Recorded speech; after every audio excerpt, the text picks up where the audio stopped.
Hi for this lovely Friday. Hi, it's Cheryl Anderson here. And for today's video, I'm posing the question, why draw the line in the sand? And I mean as far as treatment, how you are treated by others and how you treat yourself. Now, the way others treat you is directly related to how you treat yourself. All right. People are watching. People get cues as to what they can and can't get away with as far as behaviour goes. Right. Go to the school ground, the playground, and there's one kid that starts getting picked on. They don't, fight back for whatever reason. And it doesn't have to be, someone who's disabled or hello, hi Jane. It can be any situation in that in there. Now, what happens is there's a lot of kids will be drawn to that situation and will start the poor treatment. It's a terrible thing. I know it's terrible. I don't like it. Yet it's how humans are. It's how the humans are. There's always going to be the people that come in to give you a kick when you're down. And it's horrible and no one likes that, but there's people out there like that. And the only way to stop those people coming in to give the kick is when you stop kicking yourself first. All right? People might like to think, I don't do that. I treat myself well. I this, I that. The world is a mirror. And the longer I'm alive, every day, I see this every single day. Now, a lot of people, a lot of women, again, my videos are designed and aimed for women. A lot of women will put up with poor treatment for a myriad of reasons, because everyone has some have a very intricate hierarchical system within a family. It might be work. Some stories aren't so easily told, and some stories weave very weird situations, let's call them. So it's not just a clear-cut, okay, stop treating me like that, or don't talk to me like that, I'm not going to tolerate that anymore. It's not always that easy. Or is it that successful? Because what you're trying to do is change somebody else, all right? I know it sounds weird, but the only way you can change someone's behaviour toward you is when you change the behaviour that you have toward yourself.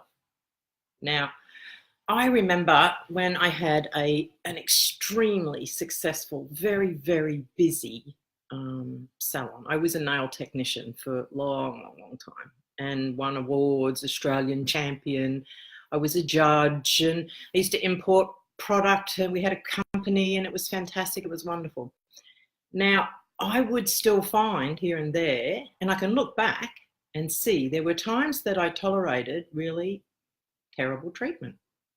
And what it was I was so good at putting up a front and looking.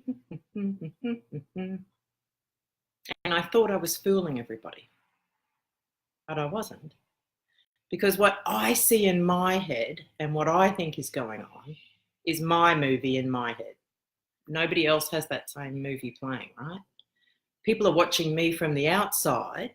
So my little slick cover story, or, my little slick persona, I wasn't trying to be fake, by the way. These are just things that we do. We hide stuff. We're always trying to be normal. And regular humans aren't normal. They're just not normal. Like that. People aren't like that. So what was happening was people were just simply treating me how they saw me treating myself. Now, I'll tell you, one of the things that I used to do that I put a pretty quick end to some years ago was self-deprecating humour. It's very, very insidious. Now, for those who don't know what that means, self-deprecating humour is making a joke at the expense of yourself. Now, a lot of people will do it thinking, if I can make fun of myself first, then nobody else can make fun of me first. If I make fun of whatever it is, fat, a big nose, bad hair, poor family, God, it just goes on, you know, it goes on. So the self-deprecating humour, as much as I saw it as being socially fun and frivolous and funny and ad lib, well, it wasn't at all. It was terrible. I see people do it now and I cringe. I just cringe because it's a form of when someone is feeling down, or maybe they're a passive personality to start off with. Sometimes it's just a self-defense mechanism, just to keep people at an arm's distance. And there's nothing enlightening. There's nothing uplifting. There's nothing positive about doing this, about putting shit on yourself so other people will not put shit on you first, basically. But in your mind, for me, I thought I was just being happy and funny and I was repeating blather that I'd seen on television, movies, or treatment. I mean, you know, let's face it, it's only recently that women are really starting to get some better treatment across the board. So I grew up in a time where I saw women being, you know, second-class citizens. So once I started to change, I mean, I had to look at myself. What was I doing? What was the behaviours that I was allowing myself to commit against myself? Was there a correlation to how people were treating me? Now, it sounds simple. It's not so simple. You actually got to look at maybe a grouping of ways that you're treated. Like if you have problems with family, just look at, okay, how do these things start? How does each incident start? Who starts it? Who keeps it, you know, the body of it going, like start, middle, finish?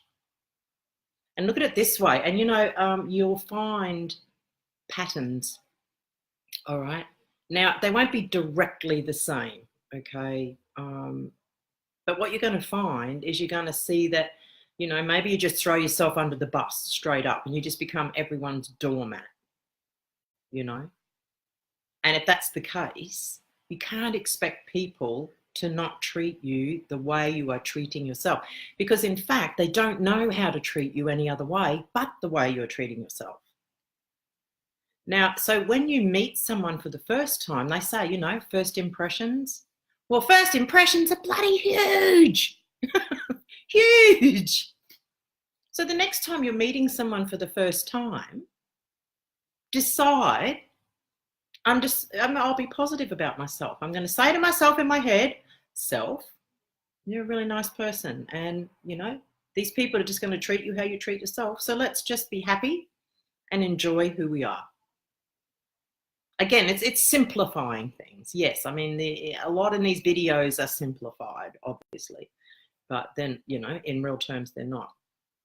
Now, drawing a line in the sand is not going to be easy with some people, yet I can tell you the times that I had. Now, I would be considered a very strong woman and confident and all of that.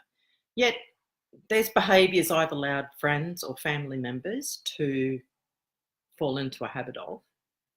Now, there's been a few friends over the years that I'm not snapped, but you just have that moment where it's like crack and you think, oh, bloody over this. And you say something like, hey, I'm not your bloody, you know, you can't just be booting me around. And hey, where do you get off deciding you can just speak to me like that? You don't have to go into volumes of, hey, you can't treat me like that because it's not a sermon. It's not a story. You're just drawing the line in the sand. It's usually a couple of sentences. Then stand your ground and shut your yap. Say what you need to say. I won't tolerate this behaviour anymore. I don't like this behaviour. I don't like the way you speak to me, and I'm not putting up with it anymore. Stop. You'll be really, really surprised at how people respond back to that. Because what's happening is you're being positive. Don't scream at them. Hey, you mofo, I'm not going to take your shit anymore. Because you're in fact treating them not nice then. All you're trying to achieve is an understanding that they get an understanding that their treatment is not tolerated anymore. You don't have to meet them with force. You don't have to meet them with humor. Although humor is sometimes nice, it tends to, you know, butter it over a little, depending who you're dealing with too, right? Sometimes there are people that are younger. Sometimes there are people that are like older than you. Must be respectful, patient, and kind. You know what you're doing is you're trying to get them to treat you better, so you don't want to be there yelling and screaming at them or casting aspersions on them with the intent of wanting to be treated better by them. Does that make sense? So in drawing the line in the sand, you're simply telling people, I don't tolerate this anymore. So the next time they do, your reaction will be, you know, you don't even need to say anything. You might even look at them with the look of, really? Didn't we speak about this? Now, what's going to happen for women especially, it's very empowering. And it's not about, oh, I want to be so empowered. I mean, the word gets booted around everywhere. Empowerment, empowerment, empowerment. I want empowerment. What you want is your own sovereign rights back again. You want to move around in your body, in your life, freely, without judgment, without harm, without ridicule, without fear, without abuse. Now, one way to do that is you must be treating yourself well. And when you do, one, your vibration goes up. Now, I'm always on about vibration, right? Everyone knows this, your personal vibration. When you start liking yourself, your vibration goes up. And what happens is then you start to attract that same vibration to you. So when you require more of others, when you're requiring more of yourself, you're at a level that they can reach up to and not just, you know, fall around on that same lower level energy, which is where you were being treated unfairly. Now, the energy, because that's everything, right? The energies that our frequency, our energy that we function on is so important to our life, full stop. We've all had good days and bad days, right? Forget about who's president, who went to the moon, how much debt's on the planet, where are you going for the weekend? Forget about all that stuff. And look at, it's how you treat yourself, all right, in this life as to how this life is going to treat you. No one's going to come along and go, oh, you poor thing. I see you're just not treating yourself well. Here, let me treat you better. Or maybe your mum might. It's going to be up to you to do this. And do you know what? I can tell you right here, hands down, you're worth it. You're worth the effort. You're worth the energy. You're worth this thinking about this stuff. And you're worth drawing a line in the sand. So that's my chat for today. My Friday chat on this lovely Friday. Which is going to get a cold snap soon. So I think the little summer tops will be gone and the winter woolies will be out. And scarves. Yay. So anyway, again, if you find value in these videos, please share. Yeah. I also transfer every one of these videos across to my YouTube channel. And if you subscribe over on YouTube, it will alert you each time I make a video. So it's a lot easier to find them than trying to scroll through the feed to find it afterwards. Even I can't find them sometimes. Anyway, have a really great weekend, everybody. Take care. If it's raining, get your brolly out. And if it's sunny, it's fabulous. Otherwise, take care. Have a wonderful weekend. I look forward to coming back on Monday. All righty. Bye. Take it easy.